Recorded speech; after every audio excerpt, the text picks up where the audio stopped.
In this next example, it says write as a single log and state restrictions on the variables. So what we want to do is state our restrictions first before we actually attempt the question. So let's take a look at both of these logarithmic functions individually. On this one here, the restriction would be x has to be greater than 0. And why is that? If you go to your graphing calculator and type in log of x, and you hit graph, you're going to see our graph right there, and at x equals 0 we have our vertical asymptote. So x has to be greater than 0, so basically our restriction is our domain. So restriction is our domain. So again, domain on this first part is x has to be greater than 0. Over here, our restriction is going to be x plus 4 has to be greater than 0, and of course that means x has to be greater than negative 4. And again, how would I test that? You could go to your graphing calculator, go um, log of x plus 4, and look for that vertical asymptote. And here, the vertical asymptote is going to be at negative 4, so x has to be greater than negative 4. So we have two restrictions. The question is, which one do we use? We're always going to use the bigger restriction because the bigger one covers the smaller one as well. So therefore, our restriction is equal to x is greater than 0. Let's rewrite our logarithmic equation. So again, if I saw subtraction, this one simply rewrites as division. So this is now log base x, or base 10 of x divided by x plus 4. And there we go. That's going to be our first equation. Over here, we're going to again figure out our restrictions, but this time it's going to be a slightly bit tougher. So, two ways to do this: either option 1, graph it on your graphing calculator, or option 2, we can use some sort of factoring to figure out our answer here. So I'm going to try to do this based off of our graphing calculator first. Let's see what they actually look like. So on this first one here, we have log. Again, this is base 2, so I'm going math. Option A here, base 2 of this x squared minus 9, and that's the only one I want there, and I want to take a look at what that looks like. And here I'm going to throw on the second one right away. Here's the log base 2 of that x squared plus x minus 6. And again, what are we looking for? Really, we're looking for our vertical asymptotes. So the first one, there we go, and the second one, similar. So if you take a look at both of them, they are at vertical asymptote at negative 3 here, and on the first one we had positive 3, and on the second one positive 2.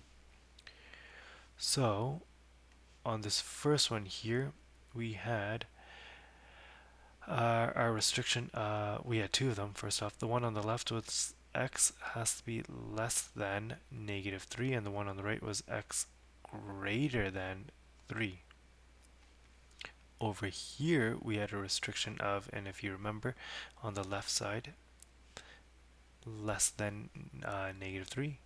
So over here, you had x less than negative 3, and on the flip side, this one here was x greater than 2. Okay, so there we go. We have our restrictions. So what should our restriction be? Our restriction is going to be just this one here, x greater than 3. And so our restriction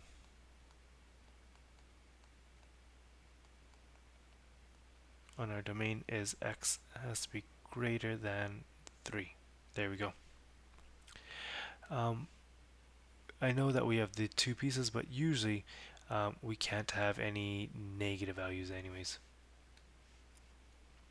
So here, let's rewrite our logarithmic equation. So this one here is now going to be log base 2 of, you have that x squared minus 9 up top, that x squared plus x minus 6 in our denominator, And I'm going to just clean this up just slightly. We didn't need it so large. Here we go. And from here, you most likely want to factor your numerator and denominator. So now you have log 2 of your numerator is now going to be, and let's do that as x plus 3 and x minus 3. This is called difference of squares, by the way. In our denominator, we would have had x plus 3 and then x minus 2. There we go.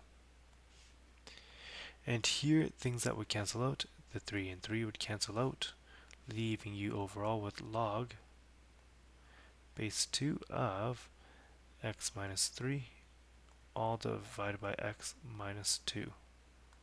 And there we go.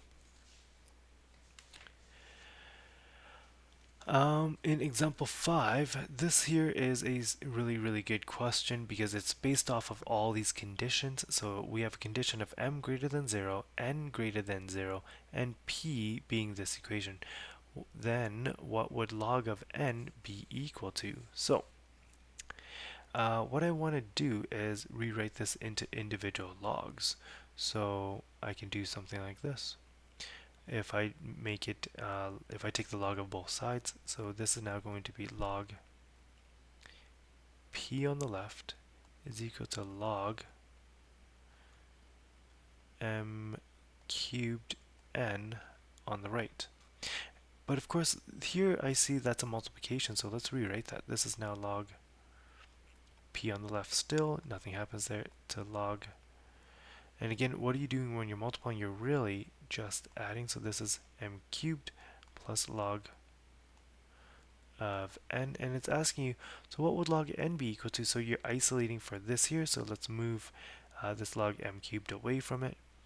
So really this is log p minus log m cubed equals log of n. And there we have it. You could drop this down just to clean that up, and I'm just going to reorder things as well. So log of n is equal to log of p minus 3 log m. And that's going to be my final equation that is nice and cleaned up for us. In this next example, it says, given that log 2 base 2 of 3 is equal to x, express each of the following in terms of x. So this first one here, 48, I want to get a 3 somehow out of it, so because then it matches up to this equation. So I'm going to do something like this. I'm going to write down log base 2 and find two numbers that multiply to 48. One of them hopefully has a 3 in it. It's going to be 3 and 16, and 3 times 16 is 48, so that does work out. With multiplication, I know that's the same thing as saying addition, so let's rewrite that. So this is log base 2 of 3 plus log base 2 of 16. And it said earlier log base 2 of 3, that's just x, so I'm going to rewrite this as just x now. Plus, well, what's log base 2 of 16 though?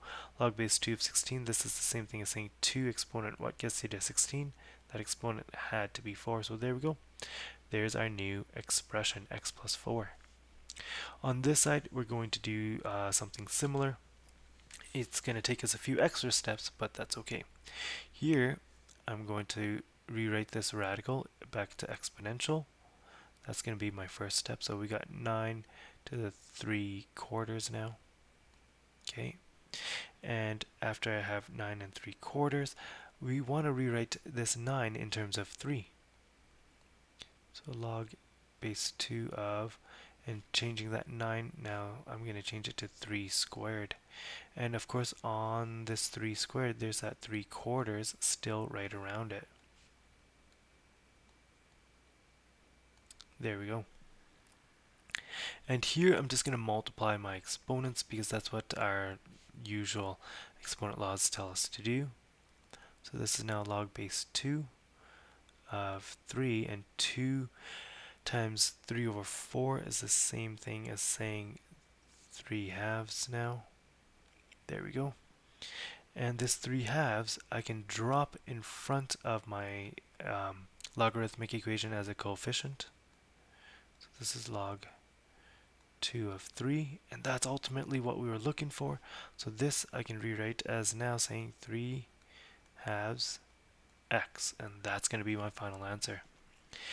In our last example here, example 7, it has if log base b of 9 equals m, then the expression for log base b of 1 over 81 in terms of m is what?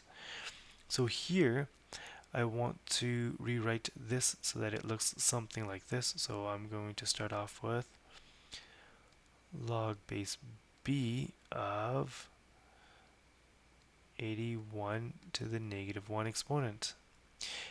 Here I can rewrite 81 though, of course. This is the same thing as saying log base b of 9 squared, because 9 squared is 81, and that has an exponent of negative 1 still there. That's right there, and I'm going to put a bracket around that whole thing.